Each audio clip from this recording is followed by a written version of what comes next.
This podcast is part of the Deluxe Edition Network. To find other great shows on the network, head over to deluxeeditionnetwork.com. That's deluxeeditionnetwork.com.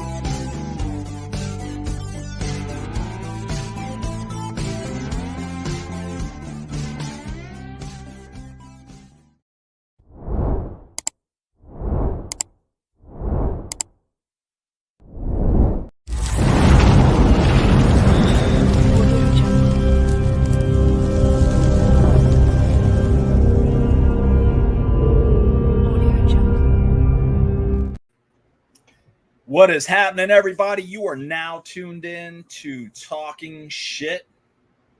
Welcome to the Shit Show. With me, as always, I've got Mark. How you doing? And we are part of the Deluxe Edition Network. And on the network, Mark, there are 2 podcasts of the month. Do you know who those guys are? Barrel Age Flicks and History I'd Like to Fuck with Dawn Brody. And I love fantastic. That. I just love that.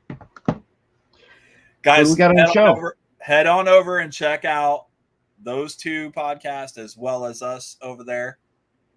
We are Talking Shit. Check everybody out on the Deluxe Edition Network. Tonight with us, Mark, we have from SoCal Pro Wrestling and a couple of other promotions that you may have seen them in. Good friend of mine, SoCal Crazy. Hey guys, how you doing? What's up? Good. Thank you guys for having me on. No, man, thank you for Not a coming. problem. It's been our pleasure to have you, and I know that you got some words of wisdom for these young guys that are coming up today. But first question, man, super easy. How are you? I'm doing good. I'm doing a lot better now. I had my little health scare, but I'm doing a lot better. Getting back in shape, getting back into ring shape. So I'm doing very good, and I have no more complaints. That is fantastic, man. We're super happy to have you. We're super happy that you're doing really good, and we can't wait to see you get back in that ring, man. I've turned Mark on to SoCal and West Coast Wrestling Company and a couple other, he was not into the indie stuff, there for a while. Well, there was bits and pieces of the indies that I knew about, but I didn't know how many were over there on the West Coast. I mean, there's a lot, it seems like. Yeah, we're we got a pretty good scene, out here. Very blessed to have a good scene in the not only the Southern California area, but all throughout the state of California. Even NorCal has tremendous talent and tremendous companies up there. So it's funny because I remember when I first broke in, which was like in 2002, the only big Southern California company at the time was UPW, run by Rick Bassman. And essentially that was, I believe that was considered one of the WWF at the time, developmental companies. So, from 2002 to where we're at now, I mean, California just exploded with wrestling companies. Yeah. So, but that's a good thing too. I mean, yes, it brings more guys like you into the fold, and it's like you figure out who's going to make it and who's going to be. I mean, I got to do it for a little bit. Literally, feel like it was about 2 weeks, and then I was just. But I had a great time, man. I had a great time with you guys. Wrestling and learning how to take bumps and how to call spots for you guys and stuff like that. So. Yeah, I just, bringing Mark into it. Mark is a huge wrestling fan. He's been watching WWF. I've been watching since WrestleMania 3. Since WrestleMania 3. So the stuff that he gets. I went to WrestleMania 3. Yeah. In the Pontiac Silverdome. So that was my first experience ever watching it. And it was awesome watching that, Ricky Steamboat, Randy Savage, Hogan, Giant.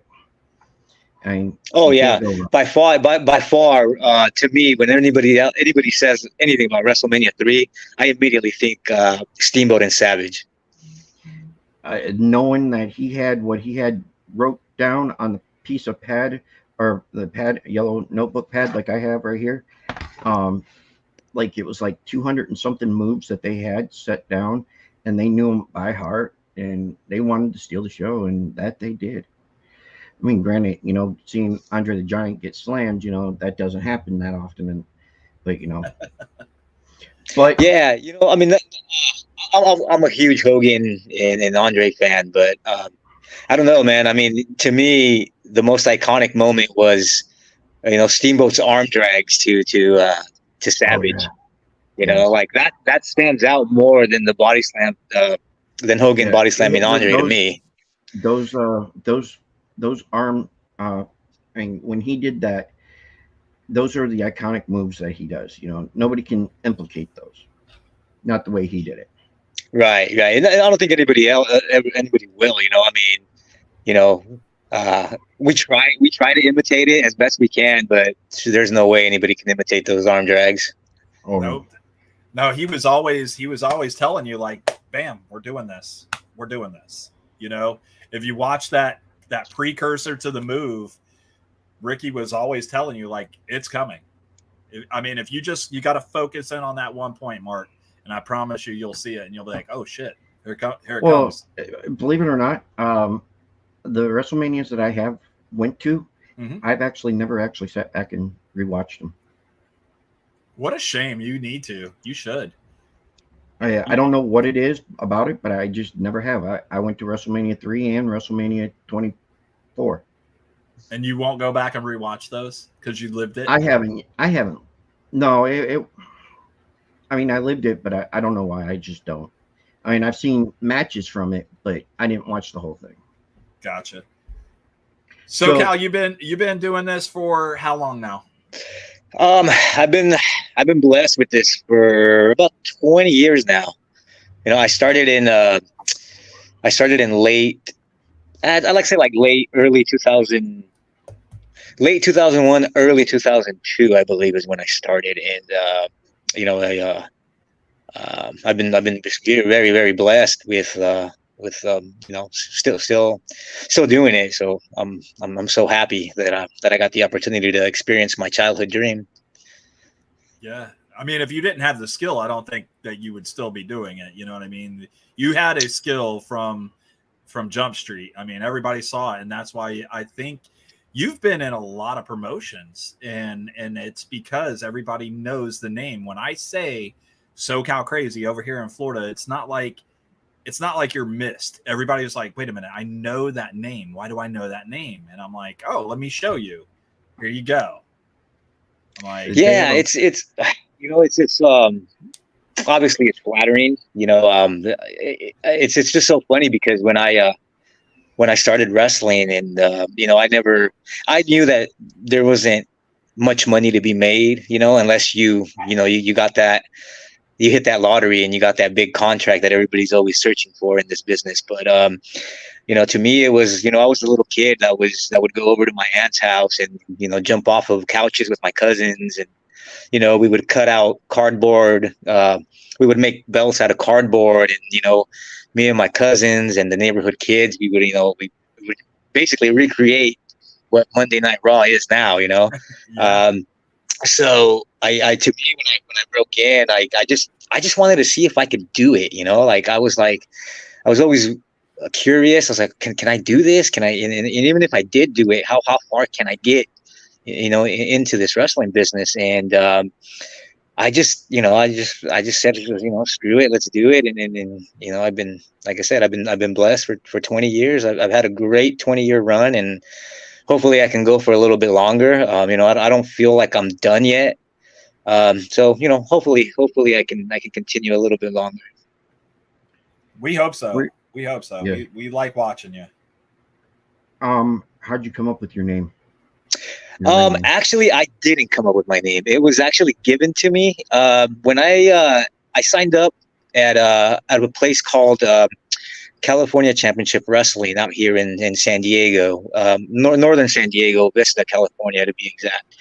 And the promoter at the time, Charles Gibbs, was, he when I went to his school and I signed up for his school, I was, they were teaching me the basics, the bumping and the rolling and all of that stuff. And, but I was a little bit more eager than anybody else at the time, I believe, because immediately I wanted to learn hurricanranas. Like I wanted to learn that stuff, and I wanted to learn how to fly out of the ring and all that stuff that I saw all the great luchadors do, And so I remember one night we were training, and he came up to me and he was like, "Okay, we're going to see if you can do a hurricanrana." I was like, "Sweet, let's do it." So he had these two other big guys training with us at the time, who I believe that they went as cash money or something like that. I don't really remember their names, but they were massive guys, And so he had one of the guys base for me off. So I did like the top rope Rana, where I jump off the top, hook my legs on the neck and then take them over. And so I did that a few times, and he just came up to me after a few attempts, and he's like, "Man, you're crazy. Like you've only been doing this for about 3 weeks. That's insane. You're effing crazy." And immediately he was like, "I got your name. You're SoCal Crazy." And I was like, "Oh, okay." It was a name that I picked, and honestly, I didn't. I wasn't in love with it when he first told me, or he first mentioned it, but out of respect and out of the opportunity that he gave me, I stuck with the name, and I ran the course with it. And I'm telling you guys, that name is synonymous. I mean, when people talk about West Coast wrestling, when people talk about SAW, when people talk about New Wave, all you're going to hear, aside from, yeah, that's where Anchors Away came from. Yeah, but did you know that your boy SoCal has fought in all these promotions? Did you know that? Because that is fucking great. That is great. I mean, do you know how many promotions you've been in, SoCal? Oh man, no, you know what? I don't. And one regret that I have is, I wish I would have written them down, as like match for match as I was going. But I was just so excited just to get booked. I was just so excited. I just went out there and but no, I mean, to answer your question, I have no idea. I wish. Yeah. Let's see. The 13, Mask. You've held actually 13 titles. Oh wow! I didn't even know that. See, there's actually a website that you can go to. I'll send you the website. It gives you your details on match statistics by year. It says that from 2001 to now, or 2021, you had 536 matches. You won 47% of them and lost 48%, and 21% of it, were draws. Wow, I guess that's pretty accurate. I guess I don't know, man. But I mean, yeah, it's pretty cool to be able to see. Like, what site is that, Mark? I'll have to find it in a minute. Okay. I actually, what I did is I screenshotted it. I was going to send it to you to show you, but then I got busy. Hey, it's life, Life has to continue. It's called cagematch.net. Cagematch.net. Oh, actually, okay, yeah. I have heard of that website. A few workers out here actually have told me about it, but I've never really checked it out. I might have checked it out a few times, but I've never really studied it. I don't think. I didn't realize that they were that deep into the statistics and all that. This one definitely, you need, if you want to look at something. Yeah. See, I was trying to look up something to see if I could find even a little picture of Brian on the, wrestling. Or literally, I can't remember. I can't remember what I did to the picture that you sent me years ago, just to show me that you were actually doing it. Yeah, I'm pretty sure that there was one photo floating around with me in it, and that was probably good enough, because I just wasn't good enough for the ring, man. I mean, I could take the bump, I make it look good and stuff like that, but I'm going to tell you something. When I went home at night, my body hurt. It Why hurt. didn't you just become a manager? Pass. That doesn't Yeah. happen in the industry, and you can ask Well, SoCal, that's true. and he'll tell you. You don't really have them. You They don't just really step like up and them say, "Oh, I'm going to be so and so's manager." That doesn't work that way. That's the Well, promoter true. putting you in that place. Yeah, and even to be a manager, honestly, I still believe that you have to go through the drills and you have to go through the bumping sessions and To all of take that. You know, I mean, because you of have the to. stuff that Yeah. of the stuff you have to go through. Well, since we're on that, have you had any tryouts with any of the big corporations?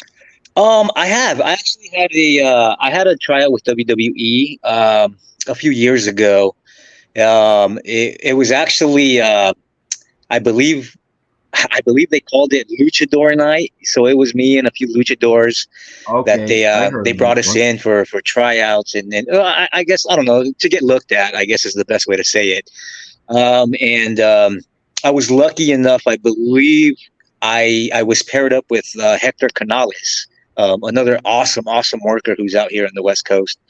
And we did it. I think we did a few a quick match. I believe Jamie Noble was there, and I know Dean Malenko was there. I'm a huge Malenko guy, so you know I was starstruck when I finally saw him. I just I didn't realize how short he was, so I was kind of stoked because I'm not a tall guy myself.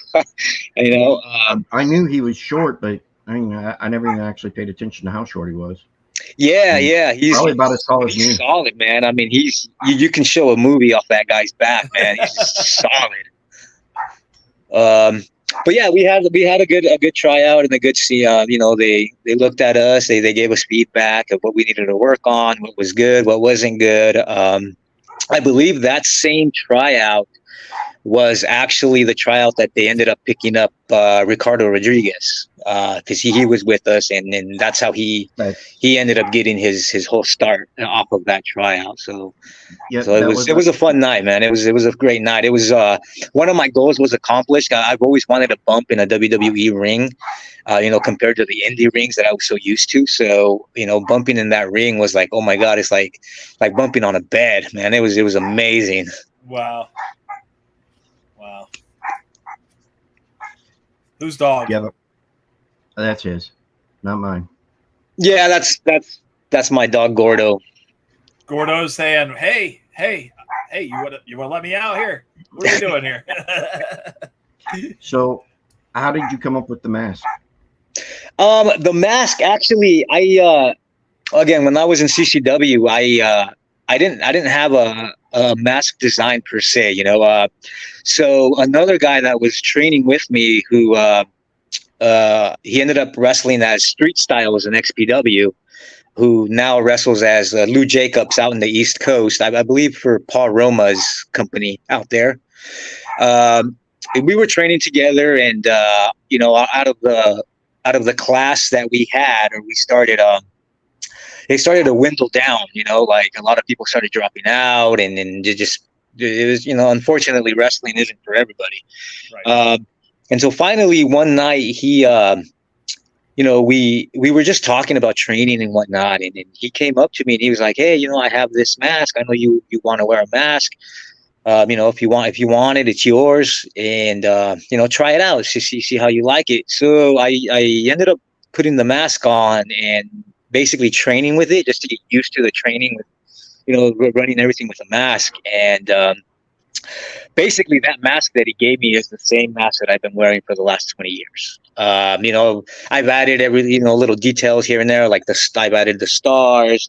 But basically, it was the same, what we call antifaz, which is the outer part of the mask. It was the same one. You know, I formed a really good bond and friendship with him. So out of respect, I just kept it and I ran with it. Cool. Yeah, I remember when the mask didn't cover your whole head. I feel like it covered, wasn't it just this part right here? Yeah, well, no, wait. When I first broke in, I had a full mask, just like this one. Yeah. I had the full mask, and then after a while, I had a mohawk. So I was like, you know, I really want to just show my mohawk. So I ended up just getting, you know, and then some of my gear, I just ended up getting like just the base part. So I'd had the top open so I can, spike my hair up and, change my hair with whatever color mask I was wearing that night or that, for that particular show. Perfect. Gotcha. Your dream match, yours. You get to go wrestle somebody. Who is it? Where are you? Wow. Let's see. Well, if it was 4 years ago, I would say Ricky Marvin at the Tokyo Dome. That was, I've always been a Ricky Marvin fan, and I've always loved, always wanted to get in the ring with him.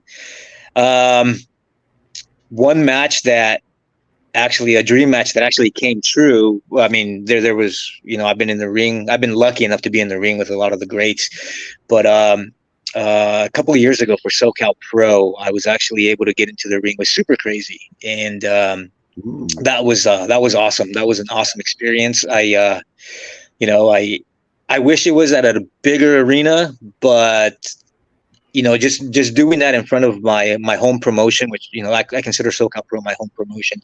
So just doing that in front of in front of those fans who have followed me for years, and was an amazing experience, man. That by far is always going to be with me. But as far as answering your question, I guess dream match would have to be Ricky Marvin, somewhere in Japan. Tokyo Dome. Have you wrestled in Tokyo or in Japan? I did. I was able to a few years ago. I was able to wrestle for Pro Wrestling Kajeki, which it was. I don't remember. I think it was Nagato, Japan, if I remember correctly. I don't. But I have a friend who wrestles out there who goes by Dragon Yuki, and every time he comes to the States, I try to help him out with getting work out here, and he did the same when I was able to go out there, and he helped me get a booking out there with Pro Wrestling Kajeki, which I was very intimidated. I remember going into the locker room, and everybody was speaking Japanese, so I walked in. I was like, oh man, how am I going to communicate? First of all, who am I going to wrestle, and how are we going to communicate? Luckily, Dragon Yuki knows a little bit of Spanish, so he was able to help me out with translating and everything. But the funny thing was the worker that I ended up working that night, who wrestles under the name of Uma, which is UMA. He was a luchador, so he came up to me and he started talking Spanish to me, and I was like blown away. I was like, oh wow, okay, cool. And so we ended up, talking and getting our match together in Spanish, which totally not expected, So it was an awesome experience. It was the crowd, the Japanese crowd is different. Is different than the Mexican crowd and the American crowd. Obviously, I remember doing the match and not hearing like a clap or any kind of noise. I'm so used to, if you do a move here, people are like, yeah, good, whatever. But there, there was nothing. So I was thinking, man, am I not doing good? Am I not working hard enough? It turns out that I guess it's a sign of respect. Dragon Yuki at the end of the match, he told me, he's like, no, don't worry about it. That's how, we show our respect. So I was like, awesome, man. That was really cool. It was like people were more focused on you guys. Right. Yeah. I gotcha. Right. More than the crowd pop itself, they were focused more. Right. You guys created a good story then that they had to watch. Yeah, it was good, man. It was an awesome experience. I still keep in contact with the guy that I worked with, Uma. We still keep in contact, and I'm working on hopefully getting back out there with them. So hopefully in the future I can return to that great company. Very cool. Very cool. Mark's got a bunch of questions. He's going through. He's like, what question do I ask him next? Yeah. Ask him what he wants to talk about. Hold on. I want to tell everybody how fast this interview came together. All right. It was I think it was Monday morning. I just messaged Andy. I said, okay, do you have anybody else that might be able to get on the show? He goes, well, I said, well, what about SoCal Crazy?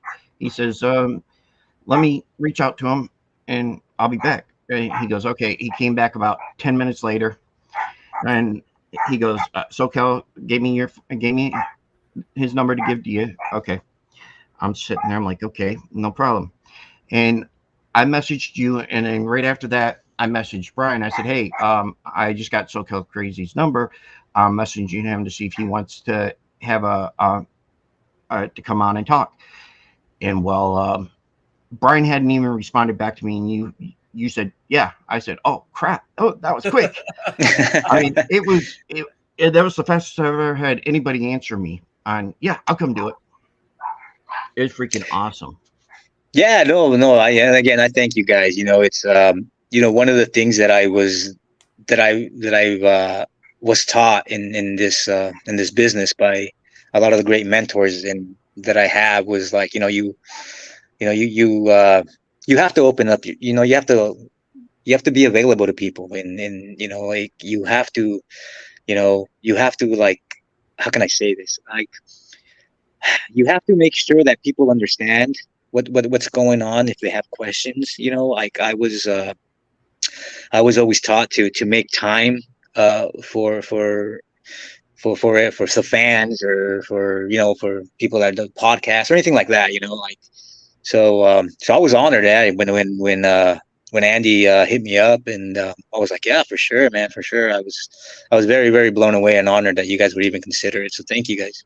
No, Yeah, we really appreciate you. Yeah, we do. I was sitting there and I'm looking at some of your matches. And I'm like, wow, he should have been signed a long time ago.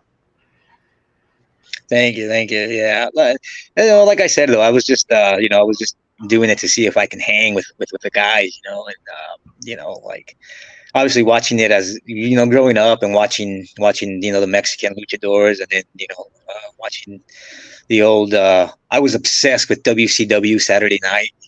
Like I was obsessed with that show, So watching that, and I just always wondered, man, I wonder if I can do that. So like I said, I was very lucky that I was able to. Everybody that we've talked to has had a reason why that they chose wrestling as their path. What they seen to get them to actually like it. What was the match that when you looked at it, you were like, that's it. That's what I want to do. It was probably my first encounter with Adam Pearce. At the time, Pearce was the NWA World's Heavyweight Champion, and he was going around. I believe he was going around the nation just defending the title. And SoCal Pro was lucky enough to book him one night, and I remember Jeff, the promoter owner of SoCal Pro, another good friend of mine. He came up to me and he was like, "Hey man, I'm thinking of putting you with Pierce. Well, what do you think?" And I was like, immediately I got nervous. I was like, "Oh man, like Pierce is that's a pretty big opponent." He's like, "Yeah, you think you'll be ready?" And I was like, "Oh, for sure." Not knowing inside that maybe I wasn't ready, but there was no way that I was going to let that opportunity slip by me. So I got myself ready, and I had known Adam prior to this match, but I believe that first match that we had, he I always like to think of it like he blessed me into wrestling, because he just doing that match with him, it taught me a lot. It really taught me a lot, and Adam's one of the Adam's amazing. He's one of the best storytellers in this business. By period, he's one of the hardest working individuals in this business that I've ever met. So he's just learning a lot from him in that ring. I believe we went 20, 30 minutes, but those 20, 30 minutes was like going to school, man. It was just an amazing experience with him. So I'd have to say that match was after the match, I don't want to say I felt accomplished, but I felt like, okay, I belong here. Like, this is my world. Right on. Is there anything that everybody's got this in their head? things that you love, and then there's things that you hate about the wrestling industry in general. And not in so many words, because I don't want to hurt anybody's feelings, but is there anything that you hate about wrestling? Well, I mean, there's obviously, like, like every business, you have your ups and your downs. I don't like when deserving people don't get their spotlight. I guess that's the best way to say it, because I know a lot of people that deserve to be in a big company, and who have worked hard and hard and hard throughout so many years that I've known them, and unfortunately they just never received that spotlight. So but it's unfortunately, it's wrestling is like a business. You have to crawl and do whatever you have to do to get to that spot. There's so many wrestlers in the world, and it's somebody told me a few years ago, it's like hitting the lottery. So it literally is like hitting the lottery, to get a good position in anywhere in any big company. So I think that would be the only thing that I don't really appreciate about wrestling. I really wish that as soon as you broke in and you showed that that you know how to work, and then you're safe and you know what you're doing. I wish that you automatically went somewhere big, but that's unfortunately that's not the case. So that would be the only thing that I don't really like about wrestling. It's like you work and you work and you work and you work, and sometimes that spotlight just never comes. But like at the same time, you gotta have fun. You have to have fun to reach that spotlight, because if you don't have fun in wrestling, then you start looking at it as a job. And once that happens, then it's like, oh man, I got booked. Oh my God, I don't want to go do this. You know what I'm saying? I don't know anybody that was on that level. Like, when I was in it with you guys, when I first met you, that was through Andy. You guys were SAW, and I went to Mike Rapato's house for the very first time to learn how to be a referee. I get to learn how to ref. Then it was, we want you to take a couple of bumps here and there. Okay, we'll take some bumps. And then I wanted to wrestle. I was like, that's it. I've taken bumps. Now I want to get in there. And that's why I said, I liked it. I liked it to the point until I got a receipt from Andy one time during a battle royal at a church that we did. Right, we did a thing, and I think I did a rolling clothesline while he was on the middle rope, almost pushing him out of the ring. He didn't like that. Took me to the middle of the ring, whacked me right in the dome, and then threw me right out of the ring. It was a good time. That's a good time, man. I still want to see you do a rolling clothesline. Okay, first of all, I loved the fact that I was able to be thrown outside the ring. My big ass. I'm just saying. Titles. You've held several titles. Tag titles. Have you held any tag titles? And if so, who did you tag with to get those titles? I have. I've held the EWF Tag Team Championships with Espiritu Infernal. That was a really good. That was a good run that we had. It was. I don't remember. I don't recall how that came to be. I remember getting booked at EWF, and it was hard because EWF is a promotion out here ran by Jesse Hernandez, and it's a pretty big promotion in California. They've been around for a very, very long time, but it's pretty prestigious. And so I just remember getting partnered up with Espiritu, and we didn't really know each other until that. They put us together, and then slowly we started getting to know each other, and we immediately clicked, and we had very good chemistry together. Sometimes you get lucky and that happens, and so we ended up getting running with the EWF tag titles, and we had a very good run with them. We had some pretty good opponents. So it was that was probably one of the the best tag teams that I've been involved with. I've also I've been SoCal Pro tag team champion with on. I've had various partners, winning those titles. Tommy Wilson and Katana Vera, and uh, I've had a lot of good partners, in that company. But as far as like a legit partner, um, I'd have to say Espiritu Infernal, would probably be like my partner that we would always get booked together, I guess. So if there was a day where somebody said, "Hey, you need to get a tag partner," call somebody. Who you calling? Definitely Espiritu. I would definitely call Espiritu and let him know. Although I believe he's retired now, but I'm sure if I give him a call, I'd drag him out. Right on. Speaking of retirements, there's one coming up here on the 15th. Is that right? Well, it's not a retirement. It's an induction. Induction, Hall of Fame induction. How do you feel about Andy and Trevor being placed in that Hall of Fame?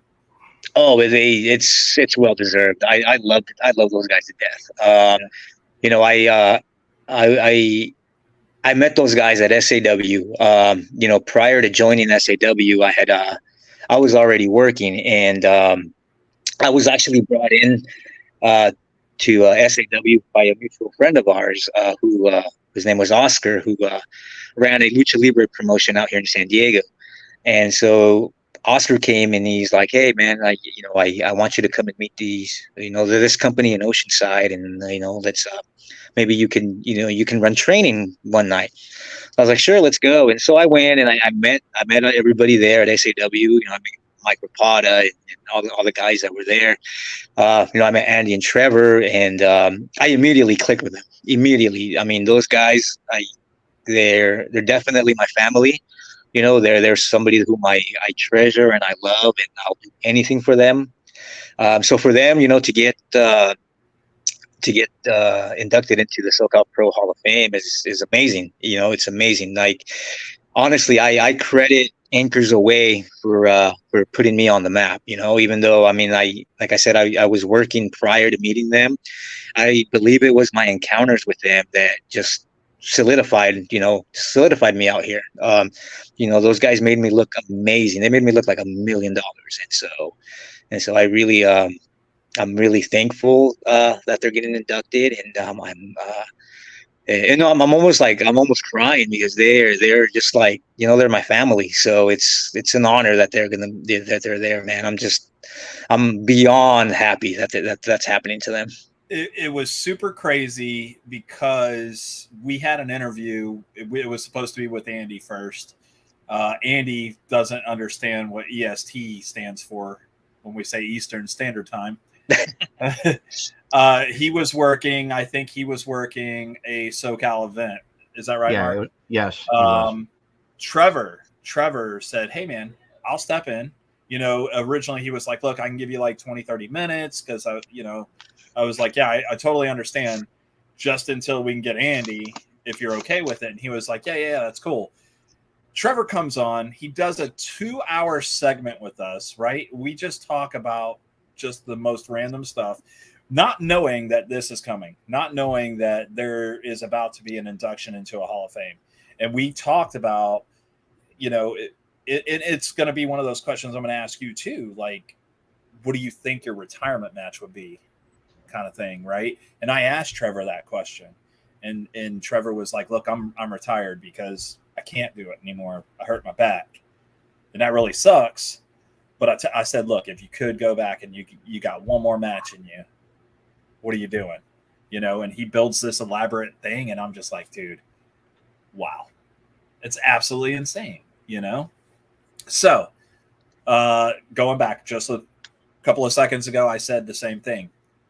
Your retirement match. I know you're not there yet. I know you're not ready to retire yet, and we don't want to see you retire anytime soon. I think you still got a long time to go. But when the time comes, Who do you want to put you out to pasture? Um, well, I wish, honestly, I wish it was Anchors Away. I wish I could go out in a tag match with them. I really wish that would be my last match. And unfortunately, I don't think that would happen. Trevor is, he is hurt, and he's got a good family, and he's a loving dad, and I wouldn't want to jeopardize his health or in any reason or anything like that. And the same thing with Andy. Andy's got he's got amazing and wonderful kids, and he's an awesome father. But if I could wish, I really wish it would have been Anchors Away. Honestly, I'd probably have to say, oh man, it either would have to be Famous B or either Famous B or B-Boy. I would have to pick one of those two, and then the only reason I'm picking those two is because B-Boy was he was a pivotal part of my training, my initial training. He was already a big name out here when I started, and he had he came in and helped me out with a lot of stuff that I had issues with, as far as like my bumping and rollings and all that. So he took the time and he helped me out. And with Famous B, it was just I've always had amazing chemistry with him, and we've always complemented each other so well. There's not everybody can have the perfect match. There's always going to be some kind of hiccups that happens, but me and Famous B probably had, if not the perfect match, very, very, very close to the perfect match with each other. So it'd probably be one of those two guys. Very cool. Yeah, because you got a great match when nobody's getting hurt. The spots that are getting called are they're landing, right? So, I mean, I don't. I've literally did it for a couple of days, but I really that's what I miss about being in the ring, is just having somebody call that spot and me just going, yep, this is what we're doing. Bam. Next. What's next? What are we doing now? I was never the guy that was ever going to call a match. I was never that person. When you call a match, how quick are you to do that? Are you the one that's calling it, or do you let the opponent call the match? No. I honestly, I always let the opponent call the match. Just really? Because I don't. I rather cater to them than them cater to me. So I always let them, plan it out, and I always let them, whatever it is that they want to do, and I'll just insert my stuff whenever I can. One of my trainers, who goes by the name of Pandiero, out here in San Diego, or in Tijuana, actually, he always taught me that. He always, one of the teachings that he said to me was, let them put the match together. You compliment them. Don't let them compliment you. And so I always took that to heart. So every time I plan a match or I talk to somebody about it, I always let them, do. I literally let them plan whatever they want, and then I'll start filling in my stuff wherever I can, And I think that helps in two ways. One, it eases both of you. You can go to a promotion or somewhere and you've never met this fellow or this girl that you're working that night, before. But I feel like if you give them that respect, it'll ease both of you, because not one person is dictating what another person is going to do, the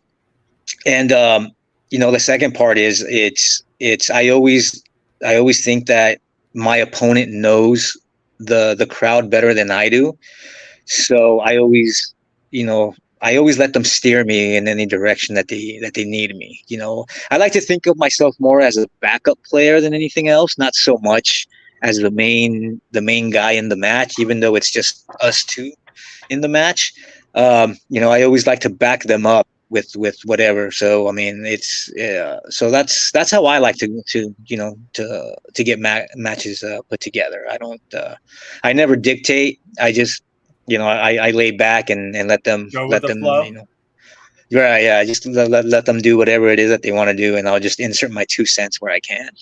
Right on. Yeah. Right on. Back in the day, it used to be the heels that would dictate the match.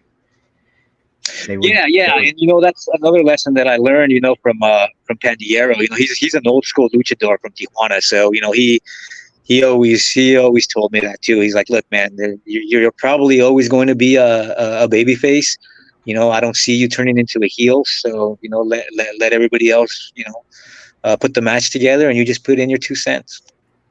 That was actually going to be one of my questions for you, SoCal.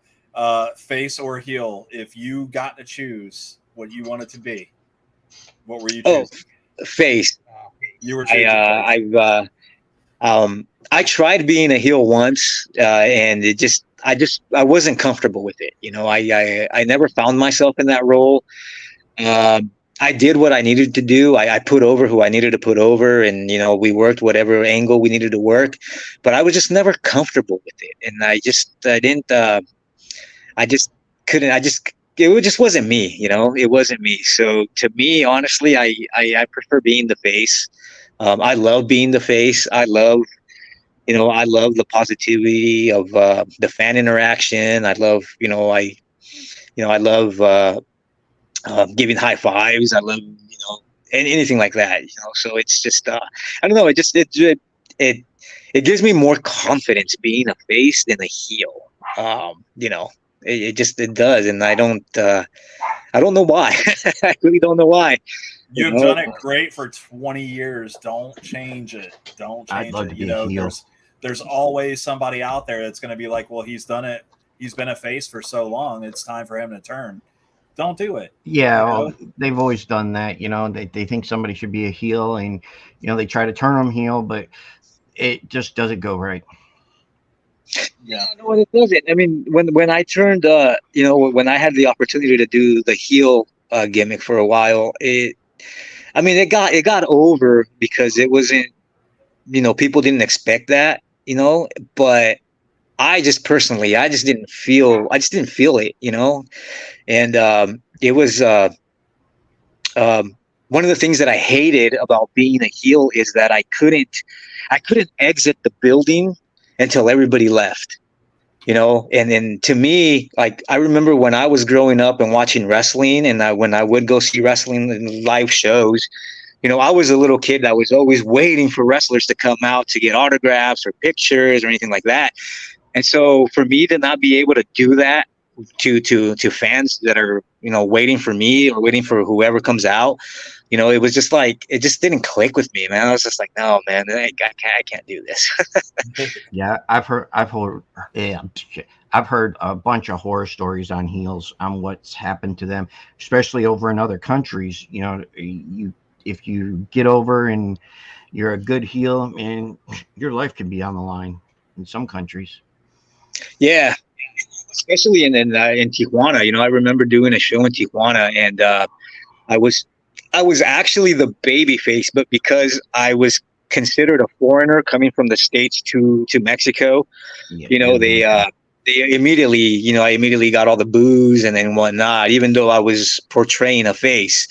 But I remember exiting, going to my car. I was carpooling, I believe, with 2 other wrestlers at the time. And I remember we got to our car and there was just like spit where it was on our car, and just eggs, and they just, they didn't destroy the car, but it was a pretty bad scene.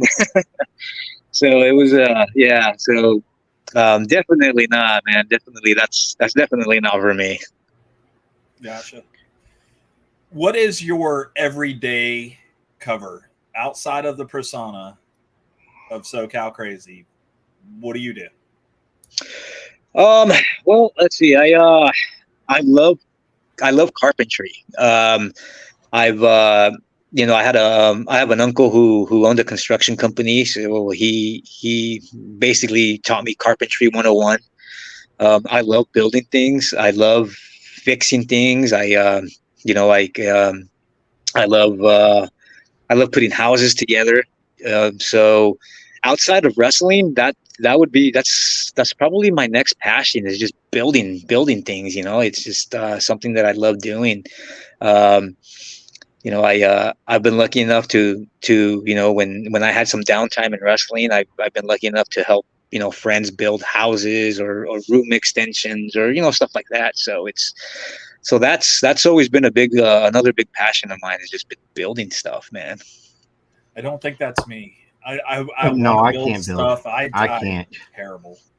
Yeah, I build stuff. It goes like this, and most part. No, that's awesome though. That's awesome that's what you like to do. I mean, have you thought about doing, or have you done like Habitat for Humanity? Have you done one of those? Actually, it's funny you brought that up, because I was just talking to a friend of mine about this a couple of weeks ago, and I remember a few years ago, I actually applied for Habitat of Humanity. But I never got a call back or anything like that. So I was like, okay, Wow. maybe next time. And I just never followed through with it. But that's definitely something that I would love to do. I actually would love to go to my home state of Mexico City, and try to build houses or stuff down there if I had the opportunity. So that's definitely on my bucket list. I would definitely love to help, work for that organization at least once in my life. Well, we're putting it out there, everybody. SoCal said he's in. If you guys want to build a house, if you know somebody that works Habitat for Humanity, get a hold of him. He will absolutely come in. You're bringing the whole tool belt. Are you going to wear the mask? I will wear the mask. I will wear the mask. Holy crap. Mark's got a bunch of questions here, I think. Hang on. Spitfire. Yeah, I got one. Well, okay. You just came back to SoCal because you were sick. I'm not going to have you, tell people why you're sick or anything else. What was the reaction when you came back? What was the crowd reaction when they got a pop? Oh, I know it was great. Yeah, it was great. They welcomed me back with open arms. I didn't expect it. I mean, I knew maybe I was going to get a cheer here and there, but it was just the seeing everybody was, like seeing everybody just stand when I came out and clap. And then as I was walking towards the ring, having people just, give me hugs and stuff. It was crazy, man. It was very emotional for me. I replay it in my head every night. I really do. It's like I said, to me, SoCal Pro has always been my home. And for me to be, to get a second chance and then come back and just hear that crowd's reaction. And then, when I was able to, have some mic time and talk on the mic and let them know exactly what was happening, where I've been, and what's going on, and the outbursts that I would get, and the reactions and stuff. It was great, man. It was awesome. It was amazing. I can't. I love that crowd. I love that crowd, and I'm so thankful that they were able to open their arms and hearts to me again.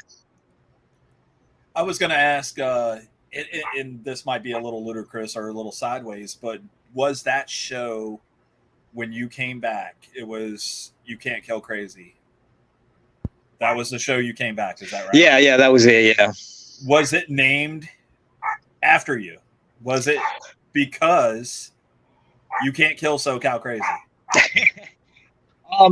You know what? I guess I actually had no idea that it was even called that. It wasn't until I was texting with Trevor, and Trevor was like, "Hey, man, I love the name of the next show," and I was like, "Okay, well, what's it called?" And he's like, "You Can't Kill Crazy." So I was like, "Oh, okay, that sounds really cool." That's freaking badass. I wasn't even aware that it was named that until Trevor told me. Yeah, it was. Oh man, it just blew me away. I immediately, honestly, like if I'm telling the truth here, as soon as he told me that, I immediately started crying because it was, you know, just I guess a little background. The reason I was absent from SoCal Pro was I was battling stage 4 colon cancer. And I eventually, I was able to beat it. And so just to have Jeff, name that show that, and then, it was just, I don't know, it was just so awesome. It's so awesome. And I just, it was speechless, man. I was crying, and I was just very, very emotional, when I heard that, cause because it was the truth, I mean, there was times when I was battling that cancer that I was told, you might not make it out of here, buddy. And so it's, just to have the doctors come and tell you that, it's like, oh man, like really, like I haven't done everything that I wanted to do. Like there's still a lot more that I want to do. And, and then, having that show being named, that was just, oh man, it was just like, I don't know. It was great because when I saw it was your comeback show, and I was just like, dude, this is. I loved it. I love that they named it that. So shout out, kudos to Jeff, man, because I don't know if he got any input from anybody that said, hey, SoCal's coming back on this day. Let's name. I think that Jeff did his thing, man. I think that he really put it down, and he was like, you know what, that's my boy. I'm gonna put it out there. Yeah, and I owe Jeff a lot, man. He's, I've known him for over 20 years, I think. And he's again, he's in the same category as Andy and Trevor. I mean, those three guys, I would do absolutely anything for those three guys. Consider them my family. So, for him to do that is just, it was very overwhelming, man. It was just something that I never thought I never thought that would, experience something like that, honestly, and it's crazy because I've had shows where, I've been involved in shows where I've been absent for a few months and stuff, and I came back and I've gotten good reactions and stuff. But this one was particularly more personal because it was home, and it was my family that's, that was inviting me back home. So it was very good, man. It was a very good night. Yep. Yeah, I watched a young man named Judiz go to town. How do you feel about this young man? This guy he's amazing. Oh man, I can't say. Oh, he's great. He's absolutely great. He is a star. I mean, the guy is ridiculous. Like what he does in the ring. I don't know if it's his ring presence that he has, SoCal, or if he's able to just. I don't know what it is. I don't know where that chemistry is, but like I want to watch a match with Judiz, and I'm like, oh my god, dude, this is fucking crazy. Yeah, he gets it. He's definitely on a whole new level now. I remember when he was first starting out and at the SoCal Pro School, and he was absorbing everything like a sponge, like everything we were teaching him, and everything that we were, trying to have him work on and everything. He just picked everything up so well and so good, and now seeing him now, he's just amazing. He's an amazing worker, man.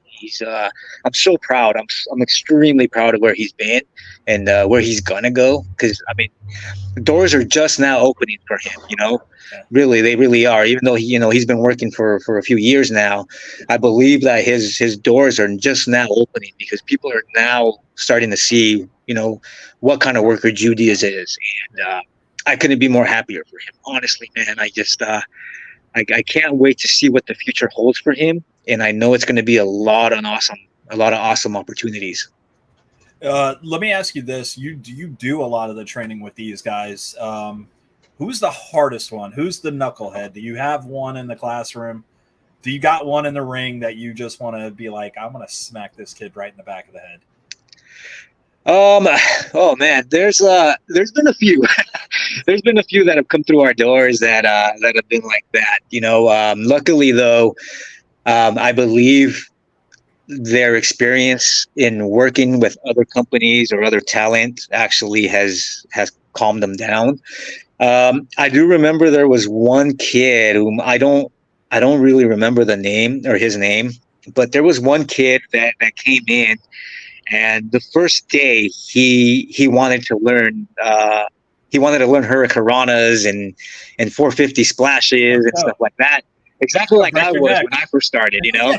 Yeah. Exactly like I was, you know. But unfortunately, with me, nobody sat me down and told me, hey, you know what, you need to learn how to do this first before you move on to that, you know. And unfortunately, this kid, he wouldn't take no for an answer, and he ended up, I think, just being with us for about a month or so, and he got fed up with just learning the basics and ended up leaving. And honestly, I don't know what happened to him. I don't know where he's at. I hopefully he's doing good. Hopefully he's still wrestling somewhere. I don't think it was me though, right? It wasn't me. No, no. But yeah, that's. But as far as like workers, like working right now, I don't think there's ever been anybody like that. As far as at least with me, um, you know, the only I guess the only person who would be close to that, but he was still a very good kid. He still is. He's still a good kid, and he's an amazing worker. Would be Danny Limelight. You know, I remember when he first started with us, he was a very eager kid as well. Wanted to learn everything, and like everybody, you know, I like everybody, and I wish I could have taught him everything that he wanted to do, you know. But he's you know he's grown up, and he's an amazing champion now, and he's an amazing world traveler now, and he's doing his thing. And you know, I'm very, very extremely proud of where he's, you know, where he began and what he's doing now, you know. But as far as like somebody like that's hard headed like that, I don't really know, other than the kid that I mentioned beforehand. And you know, I think that you did. I mean, you touched on all that, and you hit the nail on the head, because you said everybody wants to come in, and you got that certain select group that I want to do everything and I want to do it all right now. And I feel like I was the same way. I mean, I came in, I remember I refed a couple of matches. Then I wanted to do the bumps. I was in. I was let's do it. I'm gonna hurt myself. But I was the guy that I was like, you know what? I want to do a backflip off the top rope. And he was like, you're crazy. You're not going to do a backflip off the top rope. And then he was like, fine. So we did it in practice a couple of times. He's like, you're never doing that in the ring. You're going to break your knees, you know? Yeah. But there's something inside of us as the people that we grew up in, and the people that we were in that ring or are in that ring. Because I'm going to tell you right now, if somebody said, hey, I'm going to put you through a table, where's the table at? And I don't know why. Like, I know it's going to hurt, but I know it's going to feel so good that adrenaline's going to pump through your body. It doesn't matter how bad it hurts until you go home. Yeah, I don't know. It's just, I guess it's the wrestling bug, you know. Once you get bit by that bug, man, it's just so hard to stay away. It really is, you know. You know, I remember when I was in the hospital and the doctor came up to me, and you know, instead of me asking, is the cancer gone? Am I going to be able to live a normal life?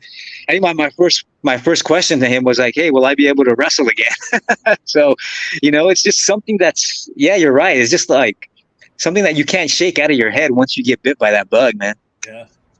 Yeah. And I mean, I haven't been in a ring in a long time, but I you know, Mark wants to get into a ring. Mark hasn't been able to experience a lot of, I don't know, a lot of different things. And, Well, I think I can't do it the way I want to now. So it would be, you know, I still want to get you in a ring. I want to get into a ring just to be, but I can't do the stuff I would want to. See, Brian is one, you know, he wanted to, you know, go fast into this. I'd be one sitting back watching just to learn it, just to, you know, make sure I'm doing it Fast right. and Furious, baby.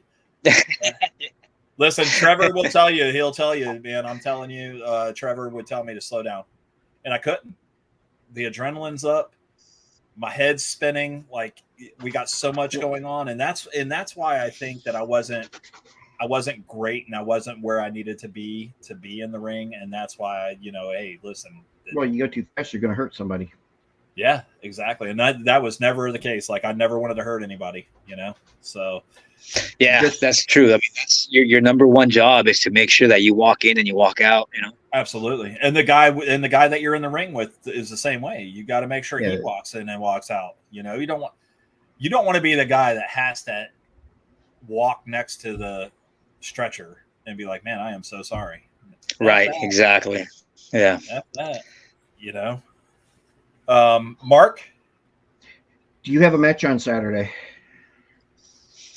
I actually not this Saturday. No, I don't. I don't have a match, but I will be.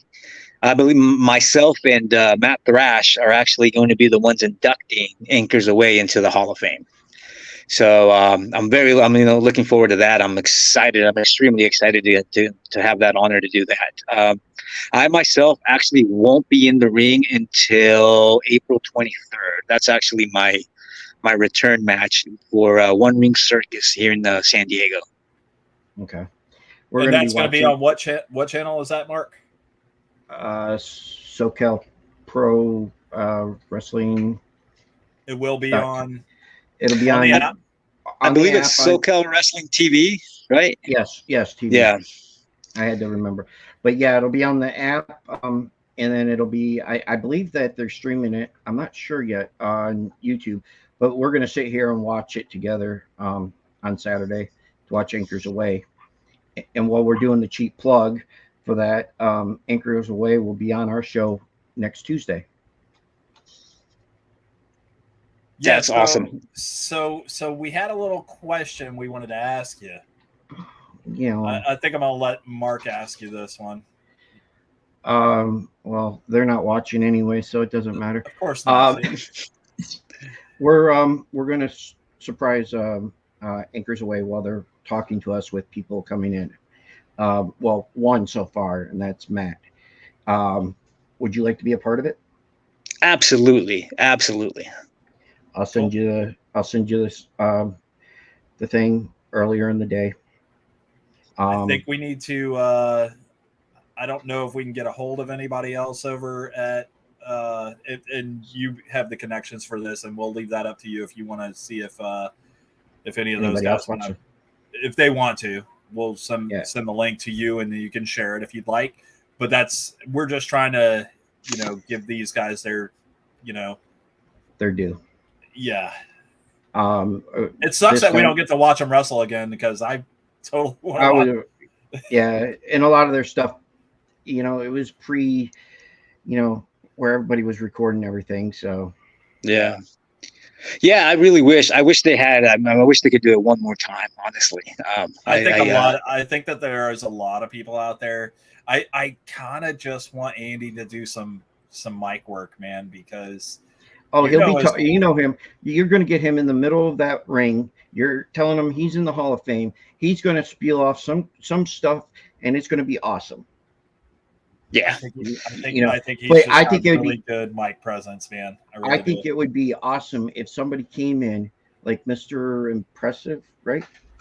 Or is that how you say his name? Or You're talking about the guy with the wrestler. Yeah, I know. Mr. Impressive. It'd be funny if he came in and started something with them during the Hall of Fame and they beat him up or something like that. That would be cool if they did something, man. Like I honestly miss seeing them in the ring and everything that they can do, man. Because I mean. Honestly, Anchors Away was by far one of the best tag teams out here in Southern California. Like, seriously, and I'm not just saying that obviously because they're close friends of mine, but even if I wasn't in the wrestling business, if I was just a fan, and I saw them work, like they were tremendous, and they were probably the most enjoyable heel tag team of their time. Yeah, because they were comical at the same time. They were the bad guys, but they were funny as well. Yeah. So you're like, boo! Oh shit, that's funny. Yeah. Yeah, there was a lot of times where I was blessed enough to work with them, and I it was hard for me to have a straight face, so I was very lucky that I had a mask on, because if not, I mean, I'd be laughing the entire time. Yeah. So Cal, what has been in your driving force to keep you in wrestling? I mean, after everything you've been through, you could have hung the boots up a while ago. What has been the driving force? Honestly, it'd have to be. It's two things. It's the friendships that I've developed throughout the years in wrestling. Like everybody. I always say this. Anybody can have money and fancy cars or a big contract or whatever, but not everybody has friends in the business. So that's I love going to shows or being booked at shows, whatever.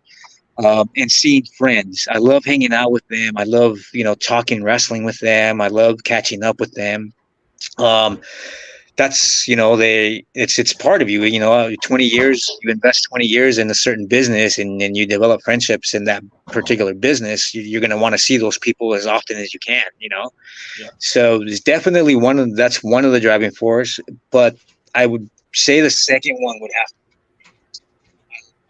fan interactions. I love, hugging those little kids, getting the autographs, taking pictures with them, shaking the mom and dad's hand, knowing that the mom and dad, sacrificed a Saturday of work to bring their kids out to see you wrestle. I mean, that's an amazing feeling, because my mom was the same way. She would sacrifice, whatever day she would to take me and my brother to go see some matches, or me and my cousins or whatever. So just to be on the other side of that is a very cool, that's a very cool driving force, honestly, that keeps me going. Yeah. Very cool. Mark? You kept this man on here for an hour. Are you going to give him his time, or? Yeah, that's good. Well, SoCal, is there anything else that you want to talk about, sir? No, I mean, other than, just, thank you guys for this, for having this podcast, and for showcasing, not only Southern California talent, but I'm sure, talent all over the nation. Independent wrestling is an awesome avenue for a lot of workers, and thank you guys. It's guys like you guys that help us, helps the scene out, helps us, helps the fans, connect with everybody, everybody just connecting. So honestly, just thank you guys. Thank you for this opportunity. I do want to say, whoever watches this, to any fan watching this, thank you for supporting, not only myself but every single worker in the United States. Thank you for helping us keep independent wrestling alive. Thank you for keeping even the big guys, your WWEs, your Impacts, your AEWs, keeping wrestling alive in general. Thank you guys. Thank you. We're absolutely nothing without you fans. So honestly, from the bottom of my heart, thank you so much for taking the time and just seeing me work. No, we really appreciate you coming on and talking about the work that you've done, the struggles you've been through. Oh, I know what I wanted to ask you. Oh shit. There's just one quick thing. Friend of mine, Rotten Ronnie. Yes. Got bladed by you. Yeah. Just split them open. Yeah. Was it an accident, or did you tell him, hey, listen, it's going to hurt a little bit? We talked about that on his interview, so I had to ask. Yeah. Oh man, if I remember correctly, I believe we were both involved in a cage match, and I don't remember if he asked me to do it for him, or I honestly don't remember how the whole setup went, but I do remember we were in the cage, and it came the spot where I think I threw him to the cage, and that had to happen. And yeah, I just remember getting doing the deal for him. But I don't remember if it went deep or not. Yeah, it was funny. It was just a funny experience with Thrash. And Thrash is another amazing guy, man. Like he's another guy who I wish was still actively wrestling, but again, he's another guy who I've been in the ring with, and it's so hard to keep a straight face with because he's very animated. He's extremely animated when he's out there, and like honestly, Thrash would have made $1 million if he was in the 1980s as a wrestler. Like he fits the bill. He would have been on top of the world in that era. Vince would have hired and fired him 6 times already. Yeah. He came on here. He wasn't even in here. 10 minutes, and he was already telling us or Brian, that he was going to take Brian's mom out for a steak dinner and leave her hanging with the bill and all that. It was fun. Well, you know how he is. Yeah, he's an awesome guy, though, man. I love that guy. He is absolutely fantastic, man. Everybody that we've mentioned here tonight has got their head above shoulders, man. You, Andy, Trevor, Rotten Ronnie. I mean, you guys are head above shoulders, and we really do appreciate what you guys are doing. Keep training these younger guys, man. That we're gonna find another good talent that's gonna come out, just like yourself. I mean, everybody when I moved to San Diego told me about, have you watched wrestling? Do you know who SoCal Crazy is? No, I don't know who SoCal Crazy is. Then I go to a show. Now I want to see SoCal. SoCal going to be here? I go to a wrestling show. I'm like, is SoCal going to be here? Because I'm here to see SoCal Crazy. That's who I'm here to see. I mean, literally, I did. I was the hype guy. I wanted to come and see you. So it was a lot of fun. It was fun working with you. For our fans, for our couple of viewers that we may have, where can they follow and find you? So I only have an Instagram. So if you go to SC Crazy on Instagram, I'm usually that's the only platform that I'm on. I'm not really a Facebook guy actually the funny thing with Facebook is I used to have a Facebook, but a lot of people would start posting pictures with me without my mask. And what I mean, like people would be like my family would post pictures with me, like just a regular, with no mask. So I had to shut that down. I was like, no, well, that's going to kind of kill the illusion. I can't have that. So no, it's just Instagram. And plus I'm old school. I love the whole Instagram, and you can just take a picture and post it and then put the little remarks on the bottom. That's so easy to do. So, definitely, anybody has any questions or anything like that, just, reach me at SC Crazy on Instagram, DM me. I'm more than happy to answer any questions or anything you guys have. Perfect. So if you got a breakout star that's ready to get into wrestling and they live out there in the San Diego area and they look you up one day, hopefully it's from this show. And they're like, well, you told me to.